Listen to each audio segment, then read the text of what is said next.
मुख्यमंत्री पुष्कर सिंह धामी का 2000 प्रचार जारी। पूर्वी दिल्ली से लोकसभा प्रत्याशी हर्ष मल्होत्रा के समर्थन में सीएम धामी ने की जनसभा। बड़ी संख्या में उमड़ा जनसैलाब।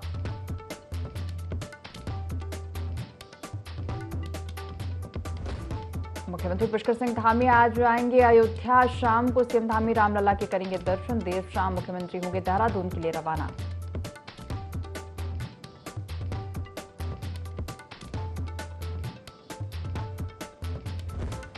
चारधाम यात्रा को लेकर गजब का उत्साह। यात्रा को लेकर प्रशासन पूरी तरह अलर्ट। क्राउड मैनेजमेंट होगी बड़ी चुनौती।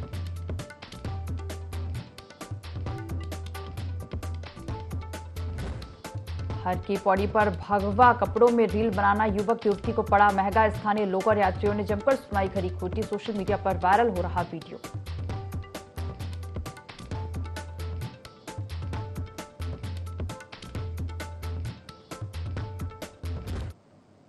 देवभूमि लाइव देख रहे हैं यहाँ पर। मैं हूं आपके साथ दिव्या। बुलेटिन की शुरुआत करेंगे खबरों के साथ। लोकसभा चुनाव प्रचार के देश भर से मुख्यमंत्री पुष्कर सिंह धामी की डिमांड बढ़ रही है। सीएम लगातार भाजपा प्रत्याशियों के पक्ष में चुनाव प्रचार कर जनता से समर्थन मांग रहे हैं। सीएम पूर्वी दिल्ली से भाजपा प्रत्याशी हर्ष मल्होत्रा की नामांकन रैली में शामिल हुए और इस दौरान लोगों का सैलाब उमड़ पड़ा। सीएम धामी ने भाजपा प्रत्याशी हर्ष मल्होत्रा के पक्ष में जनसभा को संबोधित कर लोगों से वोट की अपील की। सीएम धामी का कहना है कि मोदी जी तीसरी बार देश के प्रधानमंत्री बनने जा रहे हैं और भाजपा 400 पार के नारे को साकार करने जा रही है। भाइयों बहनों, मैं बाबा बद्री विशाल, बाबा केदार की पावन भूमि और मां गंगा और यमुना की उद्गम स्थली देवभूमि उत्तराखंड से आप सबके बीच में आज इनके लिए, हर्ष जी के लिए आप सबका समर्थन मांगने आया हूं। और पूर्वी दिल्ली लगातार भारतीय जनता पार्टी का जनसंघ के जमाने से गढ़ रहा है। पूर्वी दिल्ली और जमुना पार के इस क्षेत्र ने आजादी के बाद से आज तक लगातार 9 बार भारतीय जनता पार्टी को सेवा करने का अवसर दिया है। एक बार फिर से 9 मई को आप सबका आशीर्वाद और आप सबका समर्थन हमारी पार्टी को मिलेगा, हर्ष मल्होत्रा जी को मिलेगा, माननीय प्रधानमंत्री जी को आप ऊर्जा देने का काम करेंगे। भाइयों बहनों, हम सब जानते हैं कि आदरणीय प्रधानमंत्री जी के नेतृत्व में आज देश विकास की नई नई अवधारणाओं को, नई नई परिभाषाओं को गढ़ने का काम कर रहा है। देश के अंदर चाहे G20 का सफल सम्मेलन आयोजित करना हो, भारत की अर्थव्यवस्था को विश्व की 5वीं सबसे बड़ी अर्थव्यवस्था बनाना हो, या चंद्रयान 3 की सफलता हो, या आदित्ययान का सफल परीक्षण हो, या हम सब ने देखा कि कोरोना महामारी, जिस महामारी में पूरी दुनिया के देश अव्यवस्थित हो गए, उनकी अर्थव्यवस्थाएं चरमरा गई, इसमें भी दुनिया का सबसे बड़ा वैक्सीनेशन का काम पूरे देश के अंदर चलाने का काम हमारे प्रधानमंत्री मोदी जी के नेतृत्व में हुआ है। आज पूरा विश्व मोदी जी की जो नेतृत्व क्षमता है, जो प्रतिभा है, जो भारत का डंका बज रहा है, भारत का मान सम्मान पूरी दुनिया के अंदर बढ़ रहा है, वो किसी से छुपा हुआ नहीं है। भाइयों बहनों, हम सब गौरवान्वित हैं कि आज भारत विश्व का सिरमौर बनने की दिशा में आगे बढ़ रहा है। भारत आज दुनिया का नेतृत्व करने की दिशा में आगे बढ़ रहा है। आप सब जानते हैं, ऑस्ट्रेलिया जैसे देश के प्रधानमंत्री भी मोदी जी को कहते हैं मोदी इज द बॉस। भाइयों बहनों, ये सब आपके एक वोट की कीमत है, जिसने आज भारत की तस्वीर और भारत की तकदीर को बदलने का काम किया है। आज भारत विश्व गुरु बनने की दिशा में तेजी से आगे बढ़ रहा है। स्टार्टअप इंडिया हो, मेक इन इंडिया हो, ऐसी अनेक योजनाएं जिससे भारत आज आत्मनिर्भरता की ओर तेजी से कदम बढ़ा रहा है। आज भारत दुनिया का सबसे आकर्षक मैन्युफैक्चरिंग हब बन रहा है। विश्व की हर कंपनी आज भारत के अंदर आना चाहती है। मुख्यमंत्री पुष्कर सिंह धामी ने उत्तराखंड बोर्ड की हाई स्कूल और इंटरमीडिएट परीक्षा में सर्वोच्च स्थान प्राप्त करने वाले विद्यार्थियों से फोन पर बात कर बच्चों को उज्जवल भविष्य की शुभकामनाएं दी। सीएम ने कहा कि उत्कृष्ट परीक्षा फल इन बच्चों के अथक प्रयास, परिश्रम, समर्पण और प्रतिबद्धता को परिलक्षित कर रहा है। बता दें कि हाई स्कूल की परीक्षा में पिथौरागढ़ जनपद की प्रियांशी रावत और इंटरमीडिएट की परीक्षा में अल्मोड़ा के पीयूष खोलिया और हल्द्वानी के कंचन जोशी ने संयुक्त रूप से सर्वाधिक अंक प्राप्त किए हैं।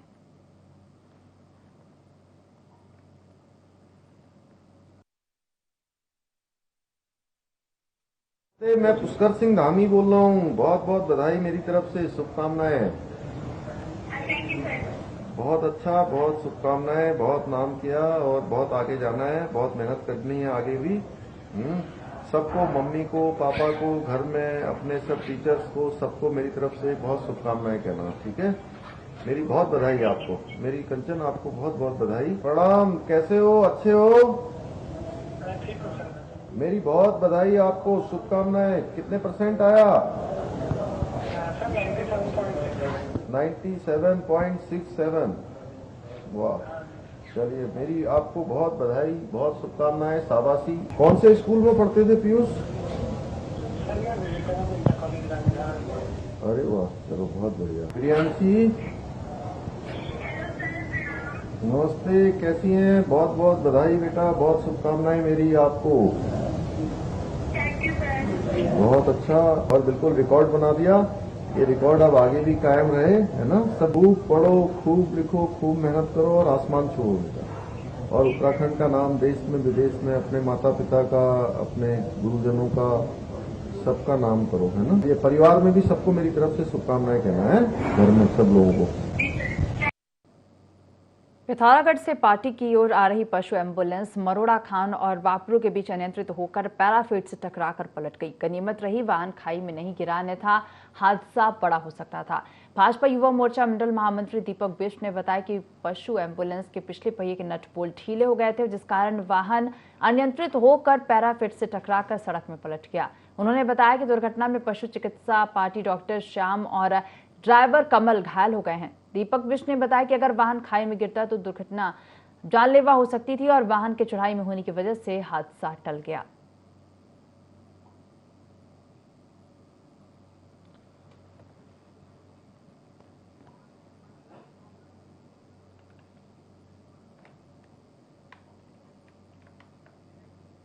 अगली खबर का रुख करेंगे। उत्तराखंड की युवा मुख्यमंत्री पुष्कर सिंह धामी की लोकप्रियता को भाजपा इस लोकसभा चुनाव में उत्तर से लेकर दक्षिण, पूरब से लेकर पश्चिम तक भुना रही है। सीएम तेलंगाना, उत्तर प्रदेश और पश्चिम बंगाल में रैली करने के बाद दिल्ली, झारखंड जैसे बड़े राज्यों में चुनावी रैली करेंगे, जबकि इससे पहले मुख्यमंत्री की देश भर में आधा दर्जन चुनावी रैलियों में उमड़ी भारी भीड़ से लोकप्रियता की झलक दिख चुकी है।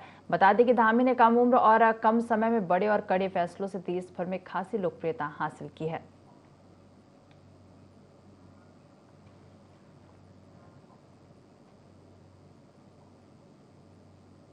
खबर उत्तरकाशी से है, जहां तूफान आने के कारण छत पर बना टीन शेड टूट गया। दुर्घटना में महिला गंभीर रूप से घायल हो गई।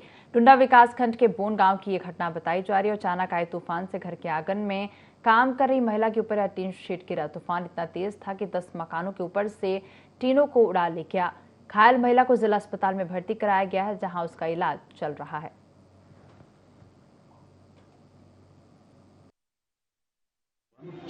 और 5-6 मकानों को छोड़ करके उनकी गिरिल टकराया। उस गिरिल में भागते भागते अंदर जाके गिरिल भी टूट गया मकान का। उसके पैर में और जो है कंधे के ऊपर जो है गिरिल फंस गया, तो उसकी वजह से कंधे पे काफी फ्रैक्चर हो गया और पैर जो है 3-4 जगह से कटा हुआ है। उसके बाद गाँव वाले इकट्ठे हुए, गाँव वाले ने उसको बेहोशी में उठाया और 108 पे सेवा की। 108 नहीं पहुँची, 108 न पहुँची तो उन्हें प्राइवेट वाहन से उसको लाया। महिला आई थी, तो वो बेसिकली जब आंधी तूफान चला तो उसमें शायद कोई लोहे की टीन उड़ के आई, जिसके ऊपर उसको आके गिरी है। उसके दोनों पैरों पे मल्टीपल लैसरेटेड वुंड है, मतलब घाव है गहरे, और एक घाव उसका हाथ में भी है, लेकिन वो उसमें हड्डी वगैरह में ऐसे कोई दिक्कत नहीं है। लेकिन क्योंकि जब टीन गिरी है उसके ऊपर तो नीचे गिरी, शायद गिरने के कारण से उसका जो लेफ्ट शोल्डर है, तो उसका जो बाँह है वो फ्रैक्चर है। तो उसके लिए फिलहाल हमने एक उसमें कच्चा प्लास्टर लगा दिया है और 1 हफ्ते बाद मोस्ट प्रॉब्ली उसको हम प्लास्टर में ही मैनेज कर लेंगे कंजर्वेटिव। प्राकृतिक तूफान की वजह से जो है घायल अवस्था में आई थी, जिसके जो है दोनों हाथों और पाँव में चोट आई थी, जिसमें बाएं हाथ की हड्डी जो है ऑर्थोपेडिक सर्जन द्वारा फ्रैक्चर बताई गई है। उसको हमने जो है सारा प्राइमरी ट्रीटमेंट कर लिया है, ऑर्थोपेडिक वार्ड में भर्ती कर रखा है, जिसमें सर्जन और ऑर्थोपेडिक सर्जन मिलके देख रहे हैं, सारी जांचें हो गई हैं और उसका जो है ऑपरेशन थिएटर में भी जो है प्लास्टर और बाकी जो ज़रूरी इलाज था जैसे स्टिचिंग वगैरह सब हो गई है और अभी पेशेंट स्टेबल हैं और कुछ दिन रखने के बाद जो है उसको जो है दोबारा से उत्तराखंड एसटीएफ टीम को बड़ी सफलता मिली, जिसमें इंटरनेट के माध्यम से विदेशी कॉल को भारतीय नंबरों पर डायवर्ट कराने वाली कंपनी का भांडाफोड़ किया गया है। बता दें कि कुछ दिन पहले बांदा जेल के वरिष्ठ जेल अधीक्षक वीरेश राज को देहरादून के लैंडलाइन नंबर से जान से मारने की धमकी दी गई थी। वहीं एसटीएफ उत्तराखंड के इन्वेस्टिगेशन में लोकेशन देहरादून पाई गई, जो कि spectrum info web solution private limited नाम की कंपनी से ऑपरेट किया जा रहा है। बता दें कि एसटीएफ आयुष अग्रवाल ने बताया कि आरोपी को गिरफ्तार कर लिया गया और बसंत विहार थाने में मामला दर्ज कर आगे की कार्रवाई की जा रही है। पिछले दिनों एक सूचना हुई थी, प्राप्त हुई थी, जिसमें कि बांदा जेल के सुपरिंटेंडेंट को एक थ्रेट कॉल आई थी और वो कॉल थी वो देहरादून स्थित किसी लैंडलाइन नंबर से की गई थी। तो उस सूचना के प्राप्त होने पर हमारे द्वारा सुओ मोटो जांच शुरू की गई। साथ ही इसमें डीओटी से भी संपर्क किया गया। तो डीओटी का भी एक रिक्विन पोर्टल होता है, जिसमें कि अगर कोई इंटरनेशनल कॉल इंडियन नंबर से लैंड होती है तो वहाँ पर यूज़र्स रिपोर्ट कर सकते हैं। तो इन दोनों जगह से जो सूचना प्राप्त हुई उनको एनालिसिस किया गया और जिस जगह से कॉल ओरिजिनेट हुई थी उस जगह पर हमारे द्वारा रेड किया गया और कल एक इलीगल टेलीकॉम सेटअप को हमारे द्वारा पकड़ा गया है। जो इसका मास्टरमाइंड था अनुराग गुप्ता, इसको गिरफ्तार किया गया। आगामी 4 धाम यात्रा के दृष्टिगत नगर पालिका जोशीमठ ने यात्रा मार्ग को स्वच्छ और साफ रखने की कवायद शुरू कर दी है। नगर पालिका के पर्यावरण मित्रों ने यात्रा मार्ग पर गोविंद घाट से पांडुकेश्वर तक सड़क और नालियों के वृहद स्तर पर साफ सफाई की। बद्रीनाथ धाम की यात्रा आगामी 12 मई और हेमकुंड साहिब की यात्रा 25 मई से शुरू होगी। जिलाधिकारी ने यात्रा मार्ग पर सभी नगर निकायों को विशेष स्वच्छता बनाए रखने के निर्देश दिए हैं। साथ ही बद्रीनाथ धाम में स्नान घाटों, होटल और सार्वजनिक स्थलों पर सफाई व्यवस्था को चाक चौबंद रखने को कहा है। साइनेज और संदेश लिखकर देवभूमि की यात्रा पर आने वाले तीर्थयात्रियों से भी यात्रा मार्ग को स्वच्छ बनाए रखने की अपील की जा रही है।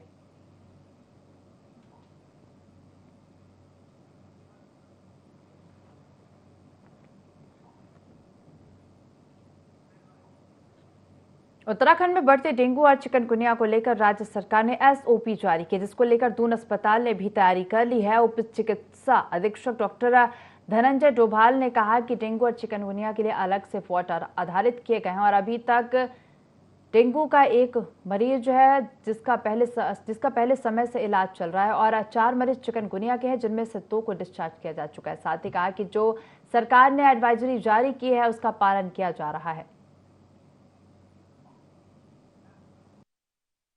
डेंगू और चिकनगुनिया के लिए जो इन्फेक्टिव वार्ड है वो हमने अलग से नॉमिनेट कर रखा है। जैसे कि आयुष्मान बिल्डिंग में हमारा नीचे ग्राउंड फ्लोर है राइट साइड में, और अभी जो हमारे पास फिगर है वो है अभी तक एक जो है डेंगू पेशेंट है, वो भी पुराना, वो एलाइजा कन्फर्म पेशेंट था। उसके अलावा टोटल अभी एडमिटेड जो थे वो 4 पेशेंट थे हमारे पास चिकनगुनिया के, जिसमें एक नया है, एक पुराना है और 2 डिस्चार्ज हो चुके हैं।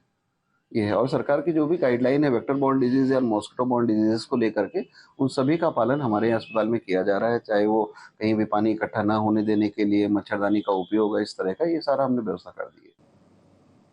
लक्सर के खड़ंजा गांव में पिछले दिनों हुई एक व्यक्ति की हत्या के मामले में परिजनों और ग्रामीणों ने लक्सर पुलिस पर लापरवाही बरतने और हत्या के आरोपियों को बचाने की कोशिश करने का आरोप लगाते हुए हरिद्वार एसएसपी से मुलाकात की।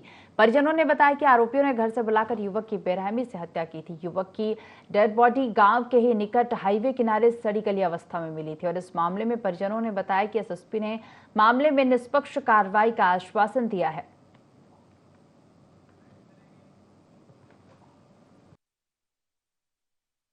जी हमारी जब कुछ सुनाई नहीं हुई तो हम वहाँ सुनाना गए थे, न हमारी कुछ सुनाई हो रही और न क्या ना कुछ कर रही कार्रवाई पुलिस भी।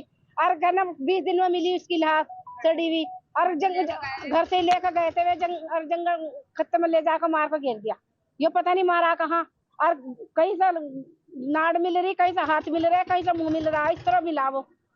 तो ये क्या कार्रवाई हो रही, हमारा कुछ भी काम नहीं हो रहा, हमारा दिल जल रहा, हम परेशान हो।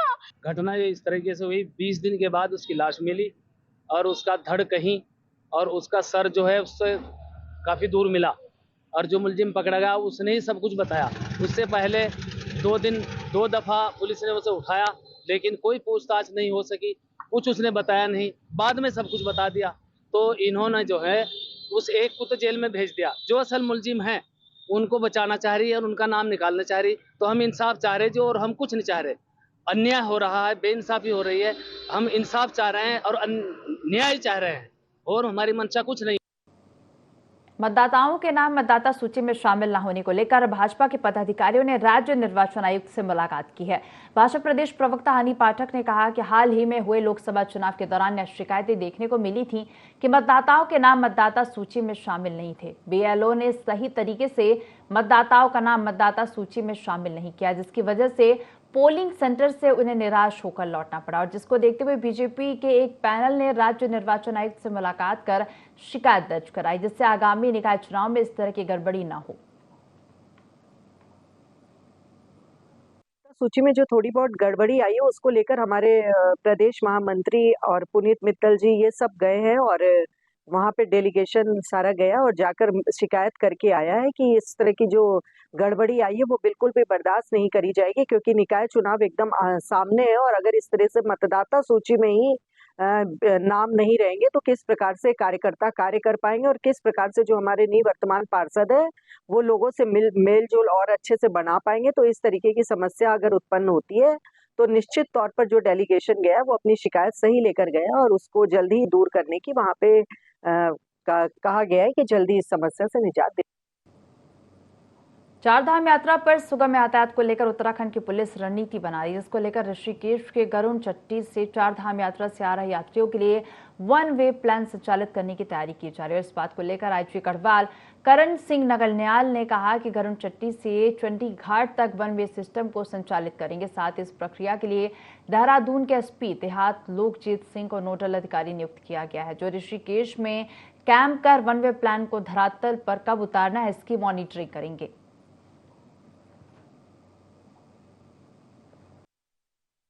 में भी वन वे की एक किया गया था, लेकिन बहुत ज्यादा सफल नहीं रहा। चारों जनपदों के पुलिस अधिकारियों के साथ जो उसको एग्जीक्यूट करते हैं उसी को लेके कल गोष्ठी की गई। तो इसमें जब यातायात का दबाव बहुत ज्यादा बढ़ जाएगा तो इसमें हम जो है गरुड़ चट्टी से जो चारधाम यात्री आ रहे हैं उसको हम बैराज होते हुए टीला होते हुए हम चंडीगढ़ तक हम वन वे सिस्टम करेंगे। इसके लिए एक नोडल ऑफिसर हमने नियुक्त किया है एसपी देहात देहरादून को, वो ऋषिकेश में कैंप करेंगे। विशेषकर वीकेंड के पीरियड में तो वहाँ रहेंगे और इस तरह की मॉनिटरिंग करेंगे। वो देखेंगे कि कब इसको वन वे पॉलिसी को शुरू किया जाए। गौमुख ट्रैक के स्थलीय निरीक्षण करने गया दल जिला मुख्यालय लौट आया है। टीम ने टीएम को बताया कि गौमुख ट्रैक पर कई स्थानों पर हिमखंड और ग्लेशियर आने से यह मार्ग लोगों के पैदल आने जाने के लिए सुरक्षित नहीं है। बता दें कि ट्रैक को सुरक्षित करने के लिए मजदूर काम कर रहे हैं और इसके साथ ही अभी प्रशिक्षित ट्रैकर से इस ट्रैक पर जा पाएंगे। इस ट्रैक पर रेंजर गंगोत्री नेशनल पार्क, साहसिक पर्यटन अधिकारी और निरीक्षक एसडीआरएफ की संयुक्त समिति गठित कर 3 दिन में रिपोर्ट देने के निर्देश दिए गए हैं। जांच दल में शामिल सदस्यों ने ट्रैक का निरीक्षण करने के बाद जिला मुख्यालय पहुंचकर निरीक्षण की रिपोर्ट तैयार की है। गौमुख पैदल मार्ग ट्रैकर्स के लिए खोल दिए गए हैं। इन ट्रैकर्सों को ट्रैकिंग एजेंसियों के माध्यम से ही जाने की अनुमति दी जा रही है। आम पर्यटकों के लिए अभी भी इस रास्ते पर जाना उचित न होगा, क्योंकि भोजवासा चीड़वासा में अभी भी ढाबे, आश्रम व गेस्ट हाउस नहीं खुल पाए हैं, जिस कारण से आम पर्यटकों के लिए रहने खाने की व्यवस्था उक्त मार्ग पर नहीं होने के कारण उन्हें जाने की अनुमति नहीं दी जा रही है। जैसे ही वहाँ पे आश्रम ढाबे इस्टेब्लिश हो जाएंगे, आम पर्यटकों के लिए भी उक्त रास्ता खोल दिया जाएगा। भगवान श्री गणेश का जन्म स्थल ढोडी ताल, जहां माता पार्वती ने अपने उपटन से अद्भुत बालक भगवान श्री गणेश की उत्पत्ति की थी, जिसका उल्लेख स्कंद पुराण के केदारखंड नामक अध्याय में भी वर्णित है। कहा जाता है कि एक बार जब माता पार्वती ढोडी ताल में स्नान कर रही थी तो उन्होंने भगवान गणेश को पहरेदारी के लिए वहां तैनात कर दिया। स्कंद पुराण में विवरण है कि यहीं पर भगवान शिव ने गणेश जी का सिर काटा था और इसके बाद से इस स्थान पर भगवान गणेश को ढोडा ताल के रूप में पूजा जाने लगा। देखिए रिपोर्ट। स्कंद पुराण के अनुसार ढोडी ताल में जब भगवान शंकर ने तालाब में जाने की इच्छा जताई थी तो उन्हें माता पार्वती के पुत्र भगवान गणेश ने जाने से रोक दिया था। इसी दौरान दोनों के बीच बड़ी बहस हो गई। इस बहस के बाद भगवान शिव इतने क्रोधित हो गए कि उन्होंने त्रिशूल से गणेश जी का शीश काट दिया। दरअसल माता पार्वती ने गणेश जी को स्पष्ट निर्देश दिए थे कि अंदर तालाब में नहाने के लिए कोई भी प्रवेश न करे। जब गणेश जी की उत्पत्ति हुई थी तो उस समय गणेश जी ने भगवान शिव के स्वरूप को नहीं देखा था। बाद में भगवान शिव ने हाथी का शीश लगाकर भगवान गणेश को पुनर्जीवित कर दिया था, लेकिन तभी से इस स्थान को डोढ़ी ताल धाम नाम से जाना जाता है। माता अन्नपूर्णा के कपाट खुलेंगे और यहाँ की सबसे मेन महत्ता ये है कि यहाँ की मिट्टी हम ले जाते हैं और अन्नपूर्णा माता की इतनी कृपा है कि जैसे जिस खेत में अगर जैसे फसल पे कीड़े लगते हैं या फसल अच्छी नहीं हो रही और हम यहाँ से मिट्टी ले जाके और खेत में डालते हैं तो वहाँ से न कीड़े लगते हैं और फसल भी जो है अपने आप ही मतलब ऐसी कृपा है माता की कि मतलब खेत एकदम अनाज से जो है भर के आते हैं। तो यहाँ पर अंगिरा ऋषि की तपस्थली अगोड़ा से आज संपूर्ण इधर हमारे क्षेत्र के और बाहर के लोग भी जिन जिन को जानकारी है, हमारे इष्ट नाग देवता, हाथी माता, नारायण देवता, वीरभद्र, पंच पांडव देवता, भैरव लाभ देवता और सर्पनाथ देवता, इस सब देवी देवताओं के सानिध्य में यहाँ से यात्रा चलेगी। भगवान शंकर ने गणेश जी को पुनर्जीवित कर यह वरदान दिया था कि सभी देवी देवताओं में उनकी पूजा सबसे पहले होगी और जो भक्त गणेश जी की पूजा सबसे पहले नहीं करेंगे उनकी पूजा मान्य नहीं होगी और ऐसी पूजा का फल भी उन्हें प्राप्त नहीं होगा। ऐसी मान्यता है कि जो भी भक्त डोढ़ी ताल धाम के केवल दर्शन मात्र कर लेता है उसकी हर मनोकामना पूरी हो जाती है। भगवान गणेश सहित भगवान शिव और माता पार्वती के उस भक्त पर कृपा बनी रहती है। ये डोढ़ी ताल में ये गणेश गुफा है और पौराणिक कथाओं के अनुसार और ग्रंथों के अनुसार जो है यहाँ पे जब भगवान गणेश, जब माता पार्वती इस कुंड में जब स्नान करती थी तो जो पहरेदारी होती है तो भगवान उन्होंने अपने पहरेदारी के लिए जो भगवान गणेश को जो है वो यहाँ पे रखा करते थे। डोढ़ी धाम तक पहुँचने के लिए 16 किलोमीटर की खड़ी चढ़ाई पार करनी पड़ती है, जहाँ माता पार्वती, अन्नपूर्णा माता और भगवान गणेश डोढ़ी महाराज का भव्य मंदिर बना है और लोग अपनी मनोकामना लेकर जहाँ जाते हैं। इस मंदिर के कपाट खोल दिए गए हैं। मंदिर के दर्शन करने आने वाले कई श्रद्धालुओं से IND24 संवाददाता दीपक नौटियाल ने भी चर्चा की। चर्चा में श्रद्धालुओं ने अपने अनुभव साझा किए हैं। डिवाइन एक्सपीरियंस है हम सबके लिए। हम मुंबई और दिल्ली एक ग्रुप बनाकर आए 4 जन और बापा जी के द्वार आज खुल गए। मई 10 तक 4 धाम भी खुल जाएंगे। बहुत बड़ी बात है और मैं आशा करती हूँ जो यात्री यहाँ आएंगे उनको भी वैसा ही सुखद एक्सपीरियंस अनुभव कर सके जो हमने किया है। कि कपाट विधि और विधान से खुले जा रहे हैं और यहाँ पे वासुकीनाथ देवता के सानिध्य में खुले जाएंगे और ये वो सरोवर है और मंदिर के ठीक अंदर पीछे की तरफ आप जाएंगे, वहाँ पे माँ भगवती का एक गुफा है जहाँ पे माता ने कपड़े चेंज करे थे। तो ये सुंदर दिव्य दृश्य यहीं पे दिखाया जाता है और भगवान शंकर भगवान का पूरा परिवार यहाँ पे रहता है। सुंदर सा तालाब है और कहा जाता है कि माता अन्नपूर्णा ने भगवान श्री गणेश जी को इसी स्थान पर जन्म दिया था और आज सभी देव डोलियों के साथ और विभिन्न देवी देवताओं के साथ आज माता अन्नपूर्णा के कपाट यहाँ पर खुलेंगे। माँ अन्नपूर्णा के कपाट श्रद्धालु 6 मेले खोल दिए गए हैं और यहाँ पर भगवान वासुकीनाथ नाड, भगवान वासुकीनाथ अगोड़ा यहाँ पर उद्घाटन समारोह में आए हैं और यहाँ पर माँ अन्नपूर्णा माँ पार्वती के रूप में विराजमान है और यहाँ पर भगवान गणेश भगवान जी हैं जो और उनकी जन्मस्थली है ये और कहा जाता है कि ये जो तालाब है यहाँ पे माँ अन्नपूर्णा माँ पार्वती जी ने यहाँ स्नान किया है। भगवान श्री गणेश की जन्मभूमि डोढ़ी ताल में आज हमारी टीम पहुंची है और आप मेरे पीछे देख सकते हैं कि यहाँ पे माता अन्नपूर्णा का मंदिर है जिसके कपाट जो है थोड़ी देर में जो है विधि विधान के साथ खोल दिए जाएंगे। साथ ही साथ में आप देख सकते हैं कि ये वो सरोवर है जहाँ पे माता पार्वती जो है स्नान किया करती थी और इस सरोवर में जब माता पार्वती स्नान कर रही थी तो उस समय जो है भगवान श्री गणेश यहाँ पे जो है पहरा दे रहे थे और इस बीच भगवान शंकर यहाँ पे आ रहे थे तो लेकिन जो है गणेश भगवान ने उनको रोका था और उससे क्रोधित होकर जो है भगवान शंकर ने जो है भगवान गणेश का जो है सर धड़ से अलग कर दिया था। लेकिन उसके बाद माता पार्वती के आग्रह पे जो है उन्होंने जो है उन पे हाथी की सूंड का जो सर लगाया था और साथ ही साथ में भगवान गणेश को वरदान दिया था कि आपकी जो है पूजा देवताओं में सबसे पहले स्थान पे होगी। आप देख सकते हैं कि मंदिर में लगातार जो है यहाँ पे तैयारी चल रही है और थोड़ी सी देर में जो है यहाँ पे कपाट खोल दिए जाएंगे। दीपक नोटल, IND24, उत्तरकाशी। इस बुलेटिन में फिलहाल इतना ही। आप देखते रहिए IND24। नमस्कार।